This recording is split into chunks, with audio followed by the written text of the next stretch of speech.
Brothers and sisters కి అందరికీ praise lord. దేవుని నామానికి మహిమ కలుగును గాక. ఈ ఆరాధనలో కూడి వచ్చిన మీ అందరికీ శుభాభివందనాలు. యేసునామం మీ అందరికీ సమాధానం కలుగును గాక. ఈ దినమంతే దేవుడు తన కృపలో మనందరినీ భద్రపరిచి సాయంకాల సమయం ఇచ్చి తనను ఆరాధించుటకు స్తుతించుటకు తన వాక్యం వినటకు ఇచ్చిన ఈ సమయం బట్టి దేవునికి వందనాలు చెల్లిస్తున్నాను. స్టార్టింగ్ ప్రేయర్తో మనం ఈ మీటింగ్ని ఆరంభిస్తాము. ప్రార్థన చేసుకున్నాం. స్తోత్రం దేవా, పరిశుద్ధాత్మడ తండ్రి, అయానికి వందనాలు చెల్లిస్తున్నాను ప్రభా. దేవాది దేవానికి కృతజ్ఞతాస్తుతి స్తోత్రాలు వందనాలు చెల్లిస్తున్నాను ప్రభా తండ్రి.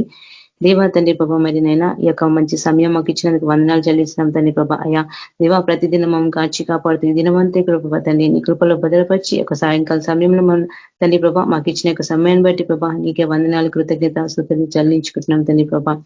అయా ప్రభా, వచ్చిన వారిని ఆశీర్వదించండి దేవా ప్రభా. మరి రానిని వారి కృప వచ్చేలాగిన ప్రభా మీ కృప సహాయం దయచండి. ప్రతి ఆటంకంలో తొలగించి వారు వచ్చేటకు నీ కృప దయచమని, మీ సహాయం అనుగ్రహించమని వేడుకొంచున్నాను తండ్రి ప్రభా. దేవా తండ్రి మీ పాదాలకి వందనాలు చెల్లిస్తున్నాను ప్రభా తండ్రి. అయా దేవాది దేవా నా తండ్రి ప్రభా, వాక్యం ద్వారా మాతో మాట్లాడండి దేవా. మరి పాటల ద్వారా మీరే మాయం పొందని ప్రభా తండ్రి. దేవా మరి నైనా నా దేవా స్తుతి ఘనత మహిమ ప్రభావములు మీకే కలుగును గాక దేవా. యేసు ప్రభా తండ్రి నీకు స్తోత్రాలు చెల్లిస్తున్నాను ప్రభా తండ్రి. దేవా మేమేమి ఇచ్చిన ప్రభా మా తండ్రి, ఇక మీ రుణం మేము తీర్చలేం ప్రభా తండ్రి. అయా మేమేమి ఇచ్చిన మా ప్రాణం ఇచ్చినే తక్కువ ప్రభా తండ్రి. అయా దేవాని పాదాలకి వందనాలు చెల్లించుకున్నాం తండ్రి ప్రభా. అయా వాక్యం ధర్మతో మాట్లాడి బలపరచుని దేవా. అయానికి స్తోత్రం చెల్లిస్తున్నాను దేవా ప్రభా. ఎవరెవరు ఎక్కడికి సేవకి వెళ్ళినారో ప్రభా ఆ సేవలో మీరు తోడలేని ప్రభా తండ్రి. అక్కడ మీ అద్భుత కార్యములు ఆశ్చర్య కార్యములను జరిగించండి ప్రభా తండ్రి. ఎవరెవరు తండ్రి రాలేక ఏ ఇబ్బందులు ఉన్నారో ప్రభా వారిని నడిపించమని వేడుకొంచున్నాను తండ్రి. ప్రభానికి వందనాలు చెల్లిస్తున్నాం తండ్రి. శివాధిపతి నీకే స్తోత్రాలు చెల్లిస్తున్నాం ప్రభా తండ్రి. అయా ప్రభా మరి నాయన ప్రభా ఈ యొక్క ఆరాధంతట్లో ప్రభా తండ్రి మీ యొక్క ఆత్మీయ నడిపింపు దయచేసేయమని ప్రభా తండ్రి. ఈ యొక్క సమస్త సమయం కూడా ప్రభా మీ పాదాలకి మా అప్పచెప్పుకుంటున్నాం తండ్రి ప్రభా తండ్రి. యేసుక్రీస్తు పరిశుద్ధ నామంలో ప్రార్థిస్తున్నాను తండ్రి. ఆమేన్. ఆమేన్. శ్రద్ధక్క మీరు పాట పాడినక్క. ఓకే సిస్టర్, ప్రభువును మహిమ పరుస్తూ ఒక పాట పాడుకుందాము. మహామహిమతో నిండినా కృపా సత్య సంపూర్ణుడా, ఇశ్రాయేలు స్తోత్రములపై ఆసీనుడా యేసయ్యా. మహామహిమతో నిండినా కృపా సత్య సంపూర్ణుడా, ఇశ్రాయేలు స్తోత్రములపై ఆసీనుడా యేసయ్యా. నా స్తుతుల సింహాసనం నీ కోసమే యేసయ్యా. మహిమను విడచి భూమిపైకి దిగి వచ్చి కరుణతో నన్ను పిలచి సత్యమును బోధించి చీకటిని తొలగించి వెలుగుతో నింపితివి. మహిమను విడచి భూమిపైకి దిగి వచ్చి బోధించి చీకటిని తొలగించి వెలుగుతో నింపితివి. సదయుడవై నా పాదములు తొట్టిల్లనివ్వక స్థిరపరచి నీ కృపలో నడిపించు వాడవు. సదయుడవై నా పాదములు తొట్టిల్లనివ్వక స్థిరపరచి నీ కృపలో నడిపించు వాడవు.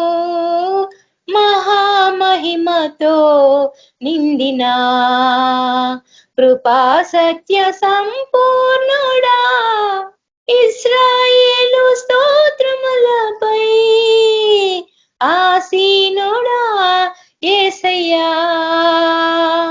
కరములు చాచి జలరాశులలో నుండి నన్ను లేవనెత్తితివి. క్షేమమును దయచేసి నన్ను వెంబడించి అనుదినము కాచితివి. కరములు చాచి జలరాశులలో నుండి నన్ను లేవనెత్తితివి. క్షేమమును దయచేసి నన్ను వెంబడించి అనుదినము కాచితివి. అక్షయుడా ప్రేమను చూపి ఆదరించినావో, నిర్మలుడా బాహువు చాపి దీవించువాడవు. అక్షయుడా ప్రేమను చూపి ఆదరించినావో, నిర్మలుడా బాహువు చాపి దీవించువాడవు. మహామహిమతో నిండిన కృపా సత్య సంపూర్ణుడా, 10,000లోన గుర్తించదగిన సుందరుడవు నీవు. అపరంజి పాదములు అగ్ని నేత్రములు కలిగిన వాడవు. 10,000లోన గుర్తించదగిన సుందరుడవు నీవు. అపరంజి పాదములు అగ్ని నేత్రములు కలిగిన వాడవు. ఉన్నతుడా సర్వోన్నతుడా ఆరాధించెదను, రక్షకుడా మహోన్నతుడా నిన్ను ఆరాధించెదను. ఉన్నతుడా సర్వోన్నతుడా ఆరాధించెదను, రక్షకుడా మహోన్నతుడా నిన్ను ఆరాధించెదను. మహామహిమతో నిండిన కృపా సత్య సంపూర్ణుడా, ఇశ్రాయేలు స్తోత్రములపై ఆసీనుడా యేసయ్యా.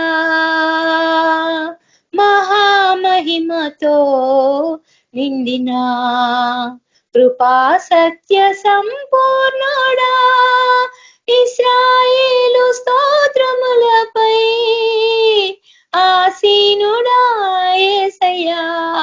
నా స్తుతుల సింహాసనం నీ కోసమే యేసయ్యా. మహామహిమతో నిండిన కృపా సత్య సంపూర్ణుడా. Thank you sister. Praise the lord. Praise the lord అక్క. అందరికీ ప్రైజ్ ద లార్డ్ అండి. మనకు వచ్చిన ప్రార్థన చేసుకుని మనకు వచ్చిన వాక్యం చూసుకున్నాము. స్తోత్రం ప్రభా, పరిశుద్ధాత్మల దేవ, అయానికి వందనాలు చెల్లిస్తున్నాం. అయ్యా దేవ ప్రభా, మరి నాయన మేము వాక్యం ధ్యానిస్తున్న కదని, వాక్యం పంచుకుంటున్న కదని ప్రభా, మీ యొక్క ఆత్మను అనుగ్రహించి మీ యొక్క ఆత్మను నడిపి మాకు దయచేయండి ప్రభా. అవును ప్రభా తండ్రి, అయ్యా మీ ఆత్మ వల్లనే తండ్రి సమస్త మాకు బయలుపరచున్నది తండ్రి. తండ్రి మాకు తోడండి ప్రభా తండ్రి. అయ్యా దేవాది దేవ ప్రభా, ఈ ఆరాధనట్లో మీరే మీరు తోడండి నడిపించమని వేడుకొంచున్నాను తండ్రి ప్రభా. మరి మాట్లాడేవారు మీరే ప్రభా తండ్రి, మేము కాదు దేవా ప్రభా. అయ్యా మా స్వనీతిని మేము తీసివేసేస్తున్నాం ప్రభా తండ్రి. అయ్యా ప్రభా మీకు వందనాలు చెల్లిస్తున్నాం తండ్రి. దేవాది దేవ ప్రభా తండ్రి, ఆత్మానుసారమైన నడిపింపు దయచేయమని యేసు నామములో ప్రార్థిస్తున్నాను తండ్రి. ఆమేన్. ఆమేన్.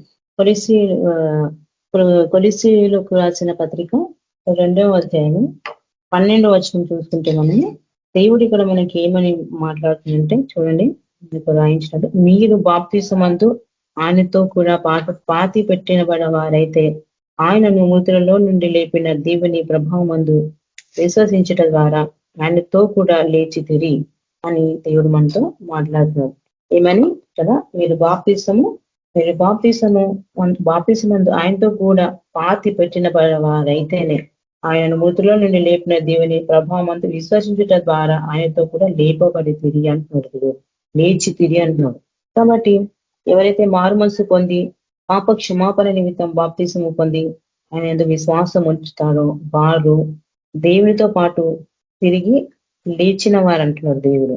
అది తిరిగి దేవునితో లేచిన వారంట. కాబట్టి దేవుడు ఏమంటున్నాడు, మనము కొలస్సీలు 1:13 చూసుకుంటే ఆయన మనలను అంధకార సంబంధమైన అధికారములో నుండి విడుదల చేసి తను ప్రేమించిన తన కుమారుని యొక్క రాజ్య నివాసులుగా చేసెను. కుమారుని యందు మనకు విమోచనము అనగా పాప క్షమాపణ కలుగుచున్నది అని మనకు వాక్యం చెప్తున్నది. కాబట్టి ఎవరైతే మనము క్రీస్తునందు విశ్వాసం ఉంచిన వారమై ఉన్నామో వారందరంట దేవుని రాజ్య వారసులుగా చేయబడ్డవారంట. కాబట్టి ఇక్కడ ఏమంటున్నాడు దేవుడు, ఆయన మన అందరినంట అంధకార సంబంధమైన అధికారములో నుండి విడుదల చేసినట్ట దేవుడు మనందరినీ. కాబట్టి తను ప్రేమించిన కుమారుని యొక్క రాజ్య నివాసులుగా చేసినట్ట కాబట్టి దేవుడు మనల్ని. అయితే ఆ కుమారుని ఏంటంటే మనకి పాప క్షమాపణ కలుగుచున్నది అంటున్నాడు దేవుడు. కాబట్టి ఆయన ఏమంటున్నాడు, మనమంట చూడండి, మనం ఒకప్పుడు కదా దేవుని ఉగ్రతకి మనము పాత్రలమై ఉన్న వారమై ఉంటాం ఒకప్పుడు. ఇక్కడ చూస్తే మనము ఎఫెసీయులకు రాసిన పత్రిక చూస్తే 2వ పత్రికలో మీరు అంట మీ అపరాధముల చేతను పాపముల చేతను మీరు చచ్చిన వారి ఉండగా మనము మనం అందరం అంట దైవోగ్రతకు పాత్రలమై ఉంటిమంట. ఒకప్పుడు మనమంట ప్రభుని మనము నమ్మకము దైవోగ్రతకు పాత్రలమై ఉంటిమంట. కాబట్టి దేవుడు ఏమంటాడు ఇక్కడ, మీరు అయితే మనం అంధకారమైన సంబంధమైన వాటిలో మనము ఉంటిమి. కాబట్టి ఆయన అంటున్నాడు ఏంటంటే కదా, దైవోగ్రతకు పాత్రలమై ఉంటిమి ఒకప్పుడు. ఆయనంట దేవుడు ఏమంటున్నాడు, ఆయన ఎంతో కరుణా సంపన్నుడై ఉండి ప్రేమ చేత మనల్ని అంట క్రీస్తుతో కూడా బ్రతికించాను అంట. కాబట్టి దేవుడు ఏమంటున్నాడు కదా, ఇందాక మనం చూస్తే మనమంట ఇట్లా దేవుడు మన అపరాధములన్నిటినీ క్షమించి ఆయన మనతో కూడా కదా, ఆయన తనతో కూడా మనల్ని అంట జీవింప చేశాను అంటున్నాడు. మన అపరాధములన్నిటి క్షమించి ఆయనతో కూడా మనల్ని అందరినంట దేవుడు జీవింపజేశాను అని చెప్తున్నది దేవుని వాక్యం కదా. ఎప్పుడైతే మీరు బాప్తిసమందు ఆయనతో కూడా పాతి పెట్టినబడ వారైతే ఆయన మృతులలో నుండి లేపిన దేవుని ప్రభావం నందు విశ్వసించుట ద్వారా ఆయనతో కూడా లేచితిరి. కాబట్టి లేచిన వారు కదా ఏమే ఉన్నారంటే జీవించి వారే ఉన్నారు, దేవుని నందు జీవించి వారే ఉన్నారు లేచిన వారంతా కదా. అయితే ఎవరైతే పాతి పెట్టబడి కదా బాప్తిసం ద్వారా లేచి ఉన్నారో వాళ్ళంట దేవుని యందు లేపబడిన వారే ఉన్నారంట. అంటే వారు ఇప్పుడు జీవం కలిగిన వారే ఉన్నారు. కాబట్టి దేవుడు ఏమంటాడంట, ఒకప్పుడు అంట మనమంతా మన అపరాధముల చేత చచ్చిన వారే, పాపంతో చచ్చిన వారే ఉండగానంట దైవోగ్రతకు పాత్రలమే ఉన్నప్పుడంట దేవుడు ఎంతగానో ఆయన కరుణా సంపూర్ణ ఉండి అంట క్రీస్తుతో అంట మననంట బ్రతికింప చేసిందని చెప్తున్నాడు దేవుడు. కాబట్టి ఇక్కడ మనం ఇంకొక కొలిసి అదే మనం కొరింథీ వాక్యం 2వ కొరింథీ 5:17 చూస్తే కూడా దేవుడు ఏమంటుందంటే, కాగా ఎవడైనా క్రీస్తునందున్న ఎడలనంట వాడు నూతన సృష్టి, పాతవి గతించిన ఇదిగో కృతవాయను అంటున్నాడు కదా మన ప్రభు. అయితే ఆ సమస్తమునంట దేవుని వలనైనవి ఆయన మనలను క్రీస్తు ద్వారాధనతో సమాధాన పరుచుకొని ఆ సమాధాన పరిచర్యనంట మనకు అనుగ్రహించాను అని చెప్తున్నాడు దేవుడు. అదేమనగా దేవుడంట మరి అపరాధములను వారి మీద మోపక, క్రీస్తునందు లోకమును తనతో సమాధాన పరుచుకొనేను. చూడండి, అయితే క్రీస్తుతో అంట లోకమంతా దేవుని ఉగ్రతకు ఏమై ఉన్నారంట పాతులై ఉండగా, పాపంతో చచ్చిన వారే ఉండగా కదా. అప్పుడు దేవుడు తన కుమారుని అందంట తన కుమారుని అందు చూడండి క్రీస్తు ద్వారా తనతో సమాధాన పరుచుకొని, తన కుమారుని సమాధాన పరుచుకొని క్రీస్తుతో సమాధాన పరుచుకొని దేవుడు ఏం చేసినట్ట సమాధాన పరిచర్యను మనకు అనుగ్రహించానంట. కాబట్టి ఆ పరిచర్యను మనకు దేవుడు అనుగ్రహించినాడు. కాబట్టి అదేమనగా దేవుడు అంటున్నాడు కదా, వారి అపరాధములంట వారి మీద మోపక, అంటే ఎవరైతే దైవోగ్రతకు పాత్ర ఉన్నారో లోకంలో వారందరి మీద యొక్క అపరాధంను మోపక దేవుడు ఏం చేసినట్ట క్రీస్తునందు లోకమునంట తనతో సమాధాన పరుచుకున్నాడంట దేవుడు. కాబట్టి దేవుడు ఏం చేస్తున్నాడు కదా, సమాధాన పరుచుకున్నాడు మన అందరినీ కదా. ఎవరైతే ఆయన విశ్వాసం ఉంచి ఆయన చెంతకొస్తారో వారందరినీ కదా తండ్రితో ఆయన సమాధాన పరుచుకునే దేవుడు మనను బ్రతికింపజేసిండు, మనకి జీవం ఇచ్చి మనం జీవింపజేసిండు. కాబట్టి మనము జీవించి వారమే, బ్రతికిన వారమేగా ఉన్నాము మనం.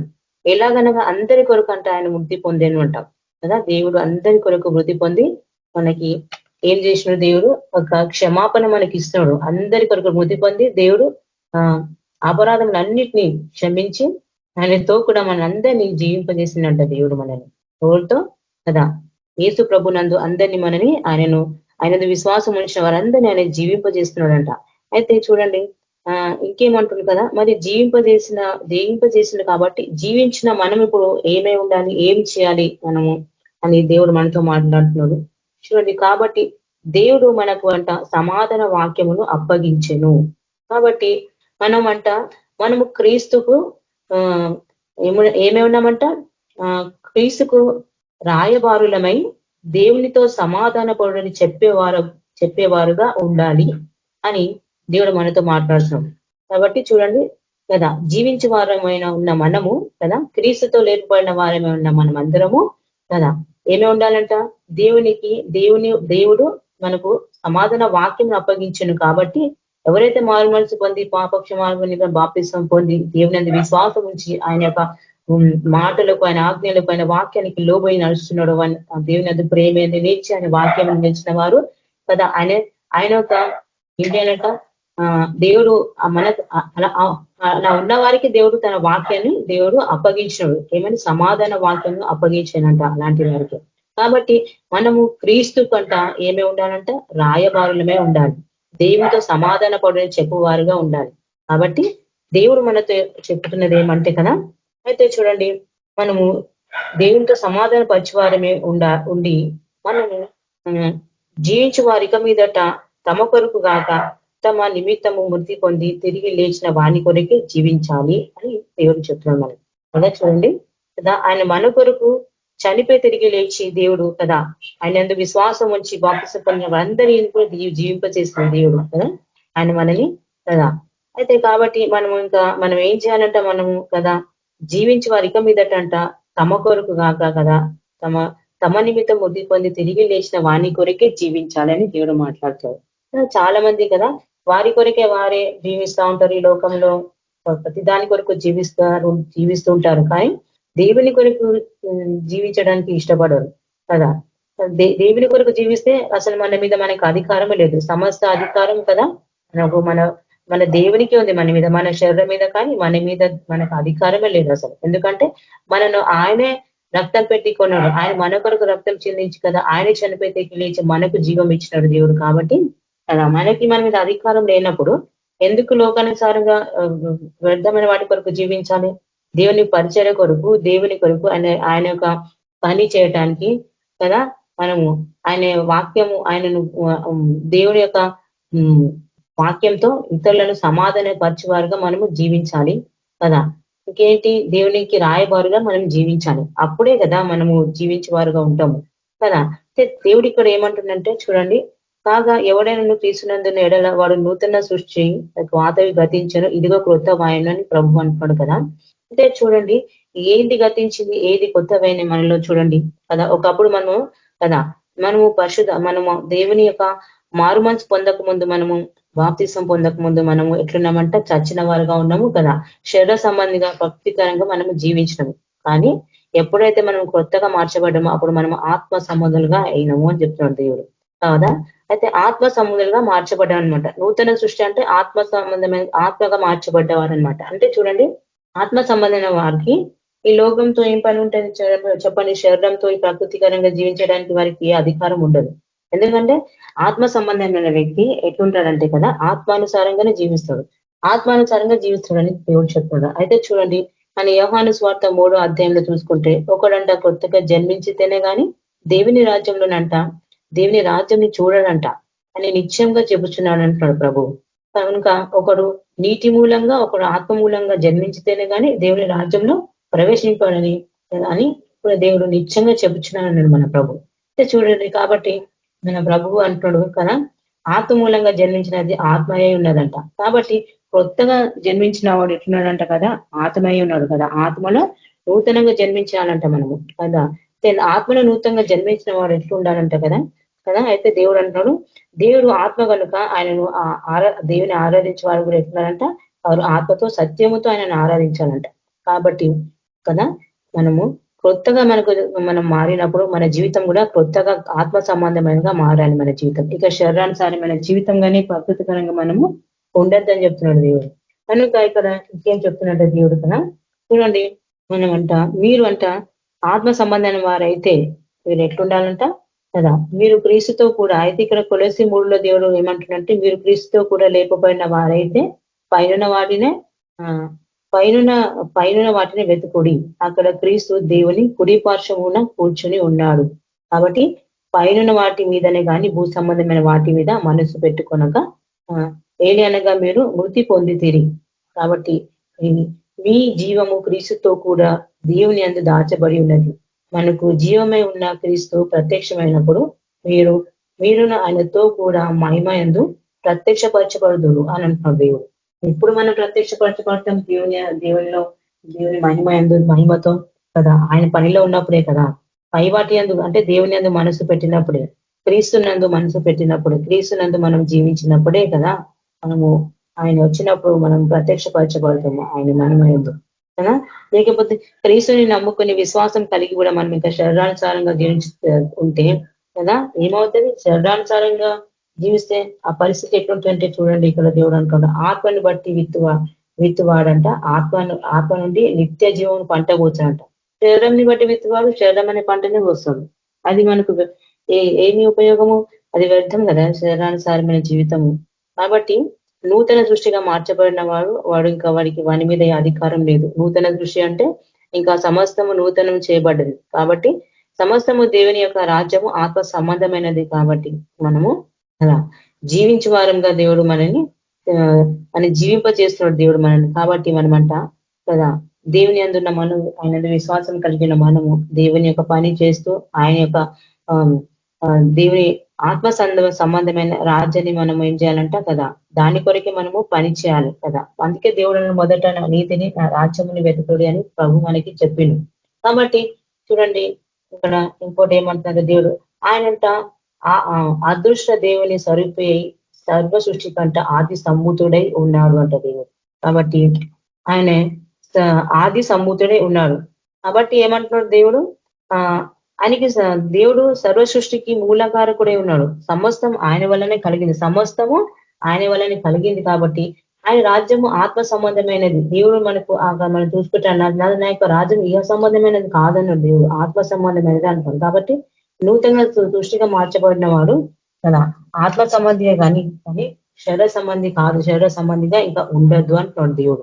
ఇంకా చిన్నగా ఇక్కడ మనకి ఏమని చెప్తాడంటే మీ దేవుడు అదేమనగా దేవుడు అంట వారి అపరాధములను వారి మీద మోపక క్రీస్తునందు లోకమును తనతో సమాధాన పరుచుకోలేను అని చెప్తున్నాడు.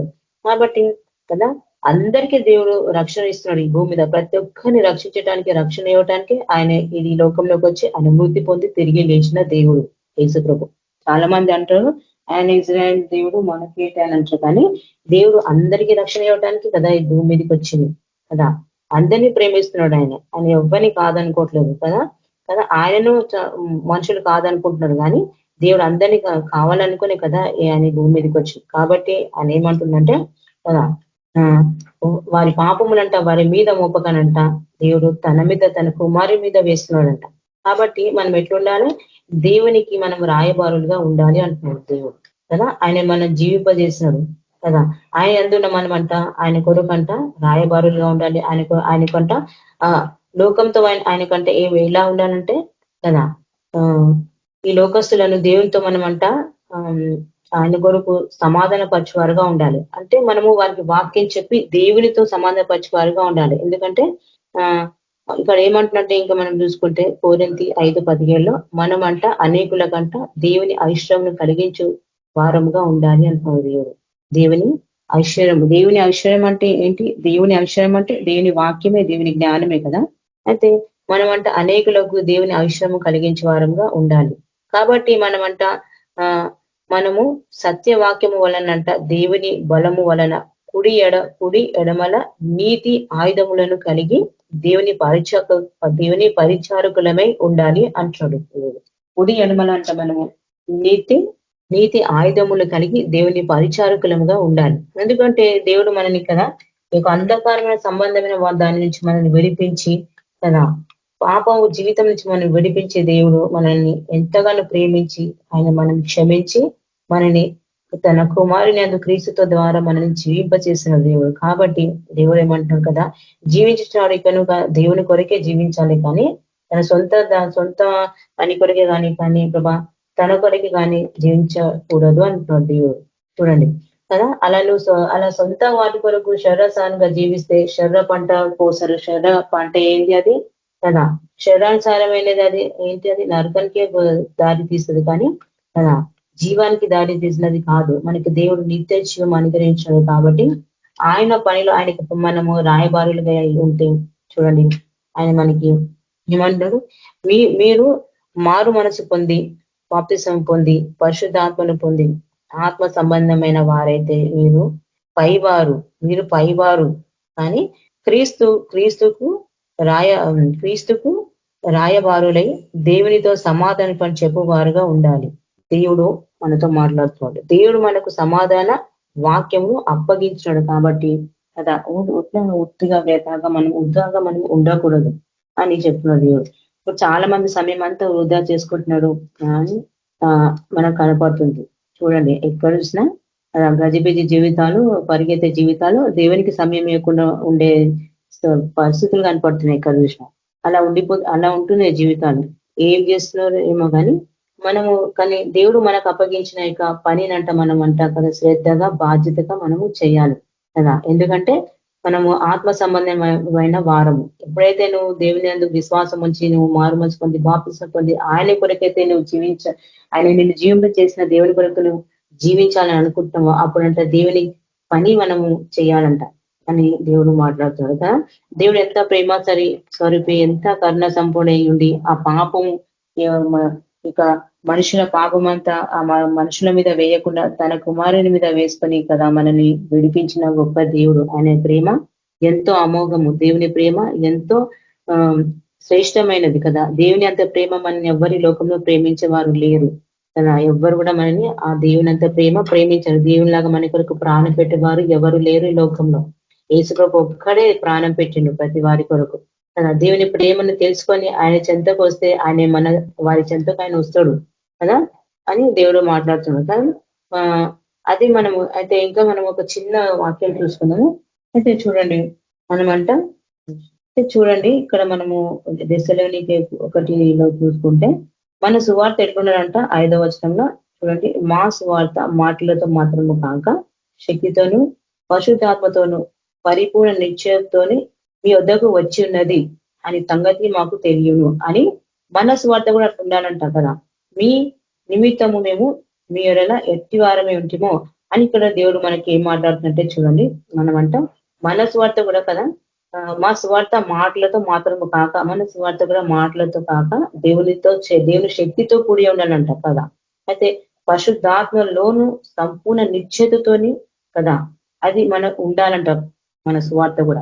అంటే మనం ఆ విధంగా మనం చెప్పువారుగా ఉండాలి కదా. మన ఎట్లా ఉండాలంటే కదా పూర్ణ హృదయంతో మనము దేవుని విశ్వసించాలి, పూర్ణ హృదయంతో దేవుని మనం ప్రేమించాలి కదా.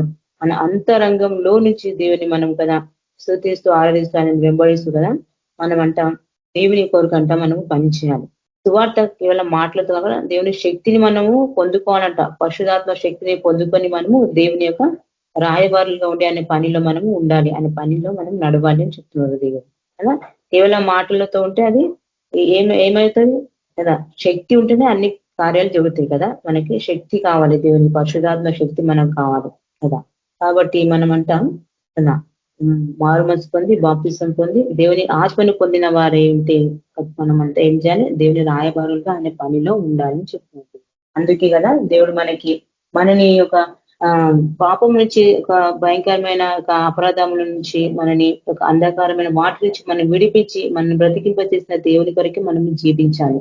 కాబట్టి మనల్ని జీవింప చేసిన దేవుడు కాబట్టి మనం ఇతరులను కూడా జీవించాలంటే మనం కూడా ఏం చేయాలి, మన దగ్గరికి వచ్చిన ఈ వాక్యాన్ని మనం వేరే వాళ్ళకు కూడా ఇవ్వాలి కదా. దేవుని ప్రేమను వేరే వాళ్ళకు కూడా మనం చెప్పాలి, పంచాలి కదా.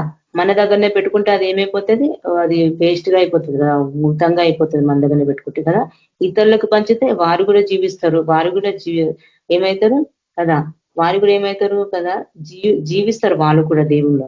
ఇతరులకు పంచితే వారు దేవుని దగ్గరకు వచ్చి వారు కూడా జీవిస్తారు, వారి ద్వారా ఇంకా ఇతరులకు కూడా పోతుంది వాక్యం, వారు జీవిస్తారు. కాబట్టి కదా మన దగ్గర కొట్టుకుంటే ఏమవుతుంది, అది అట్లనే ఉండి ఏమైపోతుంది మన దగ్గర. అది ఒకరోజు ఏమంటారు అట్లనే పెట్టుకుంటేనే అంటే అన్ని లోపల కుండిపోతుంది అని అంటారు కదా. అట్లా మనం ఏది లోపల పెట్టుకుండా మన ప్రభు గురించి మనము ప్రేమను దేవుని ప్రకటించాలని చెప్తున్నాడు. కాబట్టి ఈ రోజులలో వాక్యం ప్రకటిస్తున్నారు కానీ దేవుని యొక్క బాధ్యతగా దేవుని గురించి చెప్పట్లేదు, ప్రకటిస్తలేరు. కాబట్టి అందరూ ఎట్లుంటున్నారంటే పైన ఉన్నట్టు ఉంటున్నారు కదా. దేవుని రాజ్యం ఆత్మ సంబంధమైనప్పుడు ఆత్మలో మనం ఎంత మేలుకగా ఉండి దేవుని కొరకు మనము ప్రయాసపడాలని చెప్పండి కదా. అదే దేవుడు మాట్లాడుతున్నాడు. కాబట్టి కదా అందరూ శరీరానుసారంగా ప్రకృతికరంగా జీవిస్తున్నాడు, నడుస్తున్నాడు. కానీ ఆత్మ సంబంధమైన రాజ్యం కొరికి చాలా మందికి తెలియదు కాబట్టి దేవుడు మనతో మాట్లాడుతున్నాడు. ఈ ఆత్మ సంబంధమైన దేవుని రాజ్యం కొరికి, ఈ పరిశుద్ధమైన దేవుని రాజ్యం కొరకు మీరు చెప్పువారుగా ఉండాలని దేవుడి రోజు మనతో మాట్లాడుతున్నాడు. దేవుడి యొక్క చిన్న వాక్యం దీవించిన ఆమె చిన్న ప్రార్థన చేసుకున్నాము. స్తోత్రం ప్రభా, పరిశుద్ధాత్మన దేవ యేసు ప్రభా తండ్రి నీకు వందనాలు చెల్లిస్తున్నాం అయ్యా తండ్రి ప్రభా. అయ్యా ప్రభా మమ్మల్ని ఎంతగానో ప్రేమించే ప్రభా తండ్రి అయ్యా మేము ఈ లోకంలో మేము చచ్చిన వారమే ఉండగా అపరాధముల చేత ప్రభా అయ్యా మమ్మల్ని ప్రభా తండ్రి ఆ యొక్క పాపము తండ్రి మా మీద వేయక తండ్రి ప్రభా అయ్యా దేవా మమ్మల్ని ఎంతగానో ప్రేమించి మమ్మల్ని క్షమించి ప్రభా తండ్రి అయ్యా అయ్యా మమ్మల్ని మీతో పాటు మమ్మల్ని బ్రతికింప చేస్తున్నారు, జీవింప చేస్తున్నారు దేవా ప్రభా అయ్యా మీ కొరకు ప్రభా అయ్యా దివా మరి జీవించున్న మేము దాన్ని మా కొరకి కాకుండా ప్రభా తండ్రి అయ్యా మీ కొరకి మేము జీవించే వారుగా ఉండులాగన ప్రభా అయ్యా మమ్మల్ని బలపరచండి దేవా, మీ శక్తితో మమ్మల్ని నింపండి ప్రభా అయ్యా దేవా దాన్ని ఇంకేమన్నా తండ్రి మాలో ఉన్న కొదవలన్నీ తీసుకోండి ప్రభా తండ్రి అయ్యా దేవానికి వందనాలు చెల్లిస్తున్నామయ్యా తండ్రి, నీకే కృతజ్ఞత స్తుతులు చెల్లిస్తున్నామయ్యా తండ్రి ప్రభా అయ్యా ప్రభా తండ్రి అయ్యా మమ్మల్ని జీవింపజేసి ప్రభా తండ్రి అయ్యా మీతో మమ్మల్ని కూర్చుని పెట్టుకున్నారయ్యా, నీకు వందనాలు చెల్లిస్తున్నాం తండ్రి ప్రభా. మిమ్మల్ని ఎంతగానో ప్రేమించిన ప్రేమ స్వరూపుడయ్యా తండ్రి మీరు తండ్రి మా దోషములను మా యొక్క పాపములను క్షమించండి ప్రభా తండ్రి, ఇంకా ప్రతి బలహీనతల నుంచి తీసేమని వేడుకొంచున్నాం తండ్రి ప్రభా అయ్యా మీ మార్గము నడిపించండి, సర్వసత్యంలోకి నడిపించండి ప్రభా దేవానా తండ్రి ప్రభా. ఆత్మానుసారంగా నడిచిన మనస్సు హృదయం కలిగిన వారిగా మమ్మల్ని తయారు చేయండి దేవా ప్రభా. ఏది కూడా శరీర సంబంధమైనది కలిగి ఉండదు ప్రభా, ఆత్మానుసారంగా జీవించే మనసు కలిగిన వారిగా మేము నడుచుకునేలాగిన ప్రభా మేము బలపరచమని వేడుకుంటున్నాం తండ్రి ప్రభా. మీ యొక్క తండ్రి సువార్తను ప్రేమను ప్రభా ఇతరులకు మేము చెప్పేవారుగా చాటువారుగా మమ్మల్ని తయారు చేయకపోతండి, అలా దేవా మేము బలపడులాగా మేము బలపరచిన దేవా తండ్రి దేవా ప్రభా మీ యొక్క రాయబారులుగా మేము ఉండాలి ప్రభా తండ్రి అయ్యా దేవా తండ్రి ప్రతి ఒక్కరిని మేము సమాధాన పరిచేవారుగా ఉండాలి తండ్రి ప్రభావం దేవాన తండ్రి మమ్మల్ని అందరినీ దీవించండి, ఆశీర్వించండి ప్రభా. వచ్చిన ప్రతి వారిని దీవించండి ప్రభా, రాని వారిని కూడా నైనా దీవించండి నైనా వచ్చేటకు సహాయపడమని తండ్రి, మీరు అక్కడికి మమ్మల్ని అందరినీ సిద్ధపరచుకోమని యేసుక్రీస్తు పరిశుద్ధ నామంలో ప్రార్థిస్తున్నాను తండ్రి, ఆమేన్. మన ప్రభు అయిన యేసుక్రీస్తు ప్రభు కృప ఈ యొక్క ఆరాధనలో ఉన్న మనందరికీ, మన కుటుంబ సభ్యులకి, రక్త సంబంధికులకి, బంధువులకి, అలాగే ఎవరైతే యొక్క ప్రేయర్ మీటింగ్ లో జాయిన్ అవ్వలేదు వారికి, వారి కుటుంబ సభ్యులకి, రక్త సంబంధికులకి, అలాగే ఈ లోకంలో ఉన్న సకల పరిశుద్ధులకి మనందరికీ సదాకాలం మనకు తోడుగా ఉండి మనల్ని నడిపించిన దాకా. Amen. Praise lord. Praise lord. Amen. Praise lord. Amen. Praise lord. Praise lord అక్క అందరికి. Praise lord brothers and sisters అందరికి. Praise the lord.